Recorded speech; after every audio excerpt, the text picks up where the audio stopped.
Hello বন্ধুরা, বশীকরণ জগৎ চ্যানেলের পক্ষ থেকে সবাইকে স্বাগত জানাই। তো আজকে আপনাদের দেব বাড়ি থেকে সাপ তাড়ানোর স্বয়ং সিদ্ধ মন্ত্র। এটি সাবর মন্ত্র। এই মন্ত্র সিদ্ধ করার কোনো রকম প্রয়োজন নেই, শুধুমাত্র মুখস্থ করলেই আপনি কাজ করতে পারবেন। অনেকদিন চ্যানেলে ভিডিও আসেনি, কারণ খুব কাজের চাপ ছিল, সেই কারণে ভিডিও দেওয়া সম্ভব হয়নি। তো যাই হোক, অনেকেই কমেন্টে অনেক কিছু চেয়েছেন, সেগুলো আমি ধীরে ধীরে আপনাদের দেব এবং এই চ্যানেলের সাথে যুক্ত থাকলে আপনারা অনেক কিছুই শিখতে পারবেন। এবং যারা পার্সোনাল তন্ত্রমন্ত্র শিখতে চান, প্রতি মাসে মাত্র 201 টাকা দিয়ে আপনারা তন্ত্রমন্ত্র শিখতে পারবেন। এবং যদি কোনো ব্যক্তির কোনো ধরনের নৈতিক সমস্যা থাকে, সেই নৈতিক সমস্যা সমাধানের জন্য আমাদের ভিডিও স্ক্রিনে দেওয়া নাম্বারে কল অথবা হোয়াটসঅ্যাপ করতে পারেন।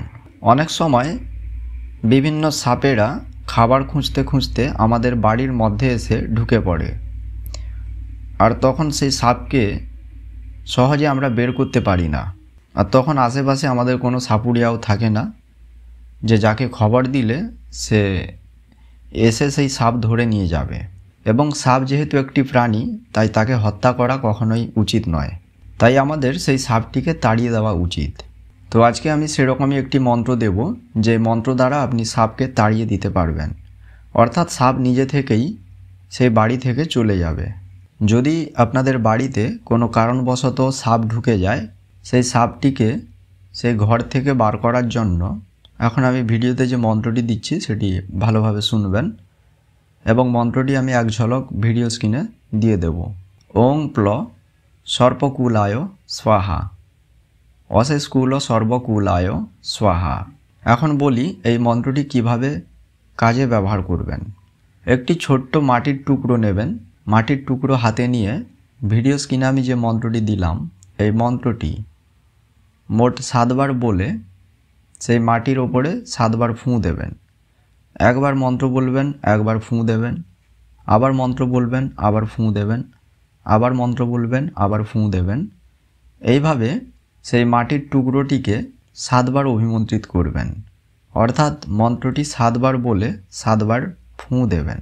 ফুঁ দেওয়ার পরে সেই অভিমন্ত্রিত করা মাটির টুকরো যে স্থানে সাপ থাকার সম্ভাবনা আছে, বা আপনার বাড়ির যে স্থানে সাপ ঢুকে পড়েছে, সেই স্থানে ওই অভিমন্ত্রিত মাটির ডেলাটি রেখে দেবেন। দেখবেন কিছু সময়ের মধ্যে সাপ স্বয়ং সেই স্থান ছেড়ে পালিয়ে যাবে, সেখানে আর কখনো সাপ আসবে না। তবে এই মন্ত্রটিকে কাজে ব্যবহার করার আগে মন্ত্রটিকে ভালোভাবে মুখস্থ করবেন। যে কোনো শুভ দিন দেখে মুখস্থ করে রাখবেন, যেমন শনিবার, মঙ্গলবার, পূর্ণিমা, অমাবস্যা, অথবা বিশেষ কোনো তিথি যদি থাকে, তাহলে সেই বিশেষ তিথিতেও এই মন্ত্রটি ভালোভাবে পাঠ করে মুখস্থ করবেন। যেরকম আমরা কবিতা পড়ে পড়ে মুখস্থ করি, সেরকমই মন্ত্রটিকে কবিতার মতো পড়ে মুখস্থ করবেন। মুখস্থ করে রাখলেন। এবার যখন আপনার প্রয়োজন হবে, তখন আপনি এই মন্ত্রটি কাজে ব্যবহার করতে পারবেন। তো আশা করি ভিডিওর সম্পূর্ণ অংশ বুঝতে পেরেছেন। সবাই ভালো থাকবেন। ধন্যবাদ।